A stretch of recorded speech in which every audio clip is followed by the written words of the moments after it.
encore vivants au moment de l'enlèvement. Tout d'abord, nous allons parler des chrétiens décédés. Nous avons déjà lu les textes, nous allons y revenir. Tout d'abord, il faut se rappeler ce qui se passe à la mort. Question, qu'est-ce que la mort physique? Qu'est-ce qui se passe au moment où une personne meurt? Beaucoup de chrétiens oublient que, à la mort, il se produit une séparation. Quelle séparation d'après vous? Eh bien, c'est la séparation de notre corps avec notre esprit. Voilà ce qui se passe à la mort. Lorsqu'il y a mort physique, cela signifie que notre matière, la partie matérielle de notre personne, c'est-à-dire notre corps, se sépare de sa partie immatérielle, c'est-à-dire notre esprit ou notre âme. C'est ce que Salomon dit dans Ecclésiaste, chapitre 12, verset 9. Il dit « Avant que la poussière retourne à la terre comme elle y était, et que l'esprit retourne à Dieu qui l'a donné. » Alors vous comprenez ici que la poussière représente le corps. Pourquoi? Parce que notre corps a été fait à partir de la poussière de la terre. C'est comme ça que Dieu a créé Adam. Il a façonné le corps d'Adam à partir de la poussière de la terre. Ensuite, il a soufflé le souffle de vie dans les narines d'Adam. Donc, quand le verset dit « Avant que la poussière retourne à la terre comme elle y était », cela parle de notre corps qui retourne à la poussière lorsque nous mourrons. Quand une personne meurt, elle est normalement enterrée. Et que se passe-t-il? Sa chair se décompose et retourne à la terre. Mais l'esprit, lui, qu'est-ce qui arrive à l'esprit? Eh bien, le verset nous dit, l'esprit retourne à Dieu qui l'a donné. Quand un être humain meurt, qu'il soit chrétien ou pas, son esprit, alors son corps va à la poussière, mais son esprit retourne à Dieu. Et à ce moment précis, Dieu décide du sort réservé à l'esprit. Si l'individu est sauvé, l'esprit va avec le Seigneur dans le ciel. Mais si l'individu est perdu, l'esprit va en enfer, dans la perdition. Si une personne est sauvée, lorsqu'elle meurt, je dis cela parce que c'est important, ça fait partie de notre espérance, de notre consolation. Dès qu'une personne meurt, son esprit rejoint le Seigneur dans le ciel. Habituellement, lorsqu'une personne meurt, lorsqu'un chrétien meurt, nous pleurons. C'est normal, c'est un réflexe naturel. C'est douloureux de perdre un être cher. Vous êtes d'accord avec moi? Donc c'est normal de pleurer. Mais réellement, nous devrions nous réjouir. Parce que quand un chrétien meurt, qu'est-ce qui se passe? Tout d'abord, ses souffrances s'arrêtent. Il ne souffre plus. Surtout s'il est mort de maladie.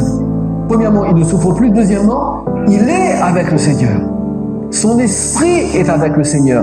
2 Corinthiens chapitre 5 verset 8 déclare « Nous sommes pleins de confiance et nous aimons mieux quitter ce corps et demeurer auprès du Seigneur. » Quand Étienne est mort, il a dit dans Actes chapitre 7 verset 59 « Seigneur Jésus, reçois quoi?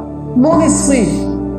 Mon esprit. » Donc, quand un chrétien meurt, son corps se décompose dans la terre, mais son esprit va au ciel avec Jésus. Et écoutez bien ceci, c'est important parce que quelquefois les chrétiens ne le savent pas.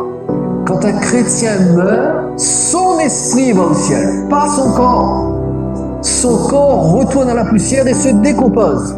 Mais son esprit, lui, va au ciel. Et ce chrétien décédé va vivre au ciel dans un état désincarné, c'est-à-dire sans corps physique. Que son esprit qui va vivre dans le ciel avec Jésus jusqu'à sa résurrection qui se produira lorsque Jésus viendra enlever son Église. En d'autres termes, tous nos bien-aimés en Christ, tous nos frères et sœurs qui sont morts, leur esprit est au ciel.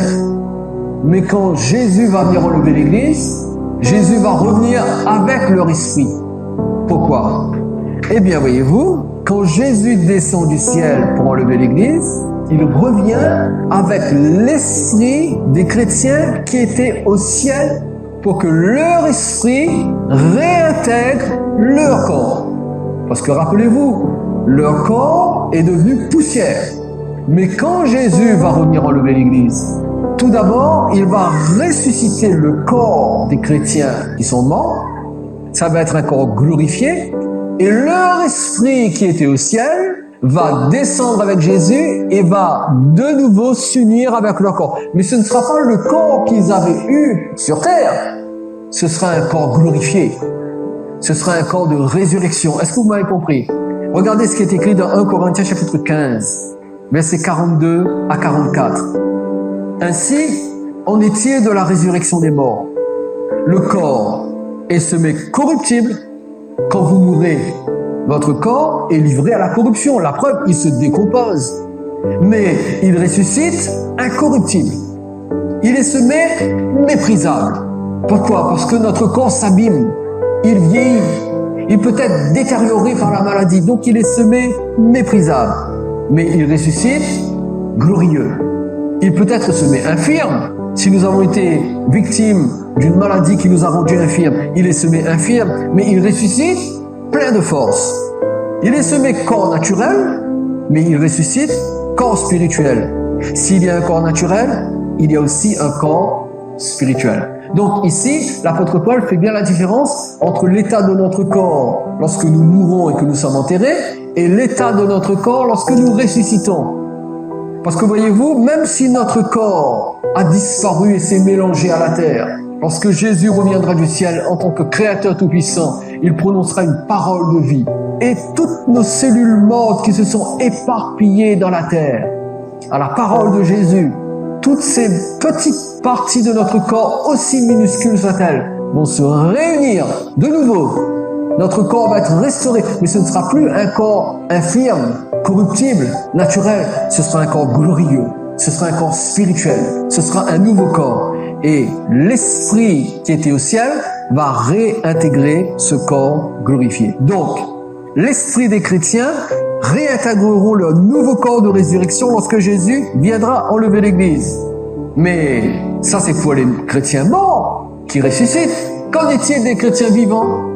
Qu'en est-il de ceux qui, eux, seront vivants lorsque Jésus reviendra? Eh bien, eux aussi vivront, connaîtront un changement glorieux dans leur corps. Regardez, toujours 1 Corinthiens 15, le verset 51 à 53 déclare, « Voici, dit Paul, je vous dis un mystère. » Vous savez, dans la Bible, un mystère, c'est quelque chose qui avait été caché, mais qui maintenant a été révélé. Donc c'est quelque chose qui n'était pas connu, mais qui maintenant est connu. Je vous dis un mystère. Nous ne mourrons pas tous. Nous ne mourrons pas tous parce que, à l'enlèvement de l'Église, certains chrétiens seront encore vivants. Mais tous, nous serons changés.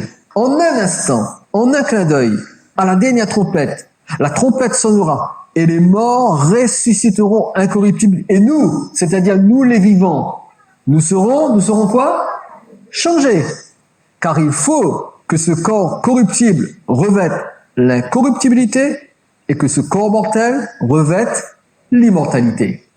Donc, tout comme les chrétiens ressuscités sont transformés, reçoivent un corps nouveau, un corps glorieux, et bien de même, les chrétiens vivants, qui eux n'ont pas besoin de ressusciter parce qu'ils sont vivants, eh bien ils seront eux aussi changés, ils seront transformés. Et le verset 52 nous dit que ce changement aura lieu en un clin d'œil. Pourquoi est-ce que l'apôtre Paul dit en un clin d'œil? En fait, le mot grec ici, c'est le mot atomos qui a donné le mot atome. Et l'atome, à l'époque surtout, c'était la plus petite mesure qui existait.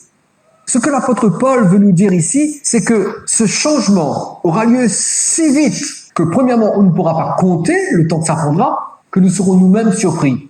Nous serons devant le fait établi. C'est-à-dire que tout d'un coup, nous sommes dans notre corps normal, au moment de l'enlèvement de l'Église, si nous sommes toujours vivants, et puis tout d'un coup, bam, nous disparaissons, nous apparaissons dans les airs avec Jésus, mais dans un corps glorifié.